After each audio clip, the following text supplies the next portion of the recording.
Mônica Machado? Mônica Machado é uma pessoa extremamente curiosa e inquieta, que está sempre buscando alguma coisa, sempre buscando coisa nova na fotografia, buscando troca, buscando aprender mais. Essa é a Mônica. Me encontrei na fotografia de uma maneira muito diferente, assim, foi um acaso na minha vida. Eu acabei começando a namorar com um fotógrafo que muita gente deve conhecer, que é o Gontijo, que fazia casamento. E na verdade eu comecei a ser assistente do Gontijo. E eu era muito abelhuda, sempre fui muito abelhuda, muito curiosa. E eu, como segunda luz do casamento, eu falava para ele, mas a foto não saiu do jeito que eu enxerguei. E ele falava, não, é porque o que eu fiz aqui não era o que você está imaginando. Eu falei, não, mas eu quero entender, você tem que me explicar, porque E ele era o fotógrafo, imagina, paciente, porque a assistente querendo saber como é que a imagem ia sair. E daí ele teve muita paciência, porque ele falou, tá bom, vou te ensinar. Então, enquanto ele estava fotografando as noivas, eu perguntava, que diafragma você está usando? Aí ele falava 5, 6. Ah, então enxerguei como é que a foto vai sair. Então, meu início na fotografia foi muito... Eu falo que foi uma sorte para mim, porque depois de muito tempo eu fui perceber isso, porque eu comecei a enxergar a imagem antes de fazer o clique. E de enxergar isso tecnicamente, sem estudar a fotografia. Então eu sabia a questão do diafragma, do obturador, e enfim, de como era o funcionamento da câmera.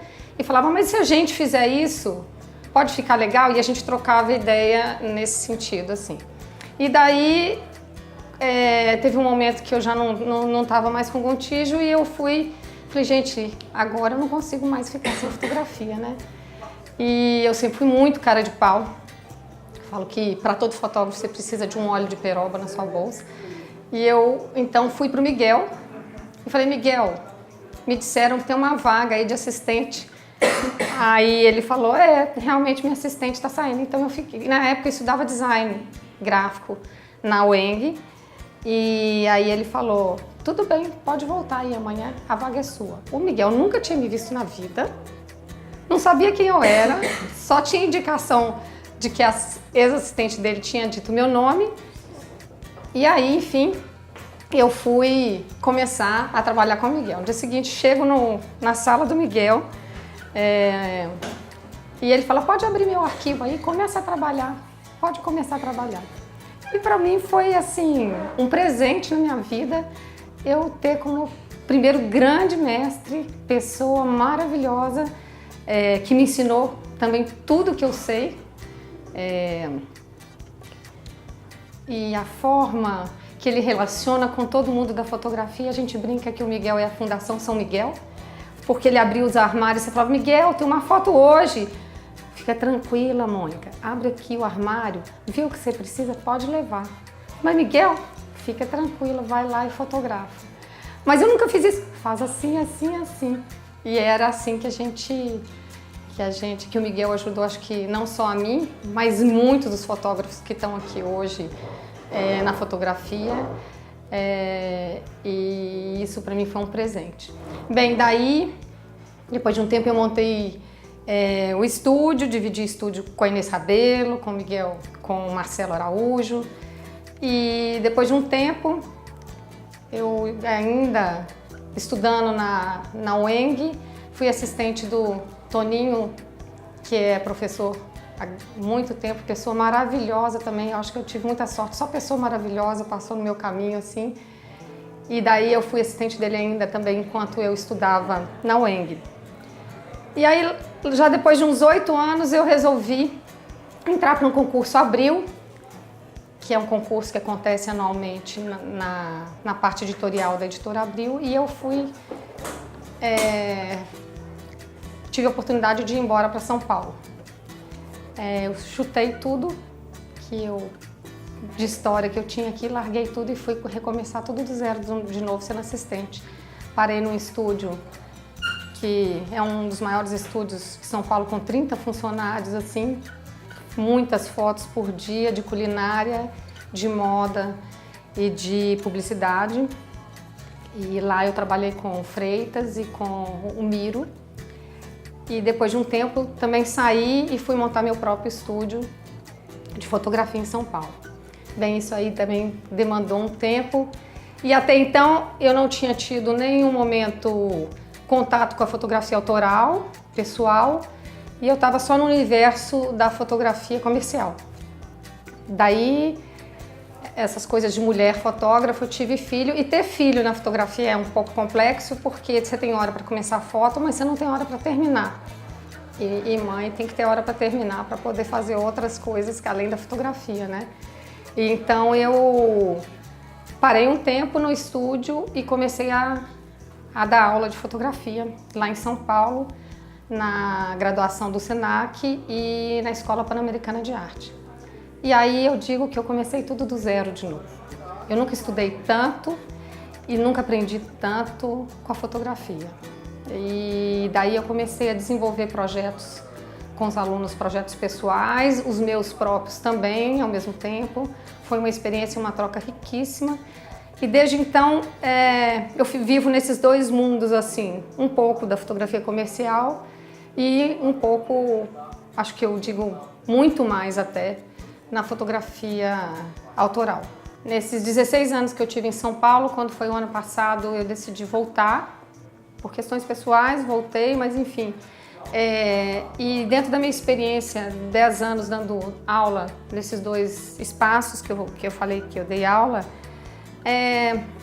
eu aprendi muito, mas ao mesmo tempo eu também senti, principalmente em universidade, um grande problema, uma grande questão que o aluno não conseguia aprofundar nos próprios projetos e tinha necessidade de aprofundar.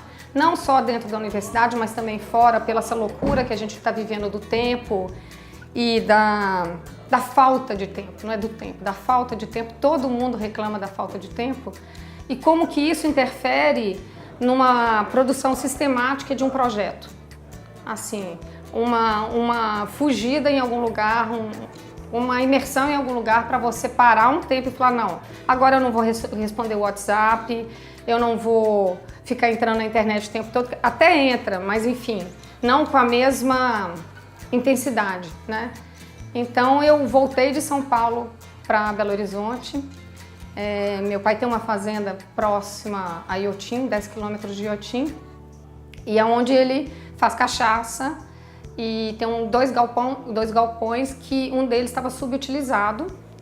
Então eu resolvi propor para ele, olha, vamos compartilhar esse espaço? Tem uns quartos abandonados aí e eu queria reformar isso de uma maneira dentro do possível. É bem simples e montar um espaço para imersão aqui. E aí ele falou, tudo bem, vamos fazer isso. Então eu reformei os 2 quartos, coloquei 3 camas em cada quarto, assim, o espaço, montei uma biblioteca, eu já vinha comprando livro, enfim, eu sou uma pessoa que tem um problema com livros, assim, sempre compro muito livro, não posso passar perto de uma livraria, principalmente, né, na questão da fotografia. E aí então eu montei uma biblioteca com material, com equipamento de estúdio, também um espaço dentro desse galpão de estúdio, e todos os meus amigos me doaram equipamento de laboratório. Então eu estou com 15 ampliadores, que eu estou começando a fazer a manutenção de cada um deles, assim, na medida do possível. Não pensando nesse laboratório como uma questão saudosista da fotografia, aqui você pode continuar com o analógico, não é isso. Mas eu acredito em 2 coisas, que essas técnicas que existem do século XIX para cá, do analógico, podem ser possibilidades de linguagem e de ferramentas para desenvolvimento de projetos pessoais. Então eu estou reativando esse laboratório e já tiveram curso de ambrótipo, calótipo, daguerreótipo lá no espaço. Mas é um espaço pensado muito com toda essa estrutura para experimentação e para fugir um pouco dessa falta de tempo e a pessoa conseguir se isolar e falar, bem, agora é o que eu vou desenvolver o meu projeto. Então, tem 1 ano e meio mais ou menos que eu estou realmente ali nesse espaço, desde que eu voltei para Belo Horizonte, e tá aí o projeto acontecendo, assim, tá sendo super bacana. Esse ano eu já fiz várias imersões pessoas que passaram uma semana lá discutindo sobre o trabalho e algumas vezes a pessoa fica sem orientação, ela prefere ficar lá só desenvolvendo o projeto, em outras eu dou uma assistência individual para orientar um pouco as possibilidades do trabalho da pessoa que ela pode ter dentro do arquivo, enfim. É um pouco isso. Com os 10 anos que eu passei dando aula e orientando projetos, eu entendi que, para mim, toda fotografia é uma forma de... Toda foto é um autorretrato, mas que a fotografia é uma forma de autoconhecimento. Ou seja, não tem como você fotografar alguma coisa, qualquer coisa que seja, que não tenha a ver com o seu repertório, com o que te interessa, com o que te pertence. Que é diferente do que me pertence e que pertence aos outros fotógrafos. Assim, cada um tem esse repertório. Dentro disso, então eu desenvolvi, por exemplo, nessa imersão, como se fosse uma semana de uma imersão com o tema Buscando o Eixo. Buscando o seu próprio eixo dentro do seu arquivo de HD. A pessoa leva o HD e passa 5 dias... a gente passa 5 dias exaustivos, vendo todas as imagens e linkando o que ela tem em comum dentro desse HD. E isso, lógico, reflete no meu trabalho, porque eu fazendo isso com as outras pessoas, a gente sempre tá trazendo de volta as reflexões para nós mesmos, né? E foi daí que surgiu meus projetos e eu me conheci muito melhor a partir daí também. E hoje eu tenho um trabalho inclusive que está na exposição na mostra que a gente está fazendo do Impermanências, que fala um pouco sobre as questões com a natureza, de vida e da gente na vida, que a gente está sempre vivendo ciclos, uma série de ciclos, desde a vida e morte, né? Eu às vezes reflito assim, que tudo que a gente vive, absolutamente tudo, é um ciclo. O dia e a noite, a vida e a morte, a chuva e o sol, enfim, tudo está sempre nesse giro.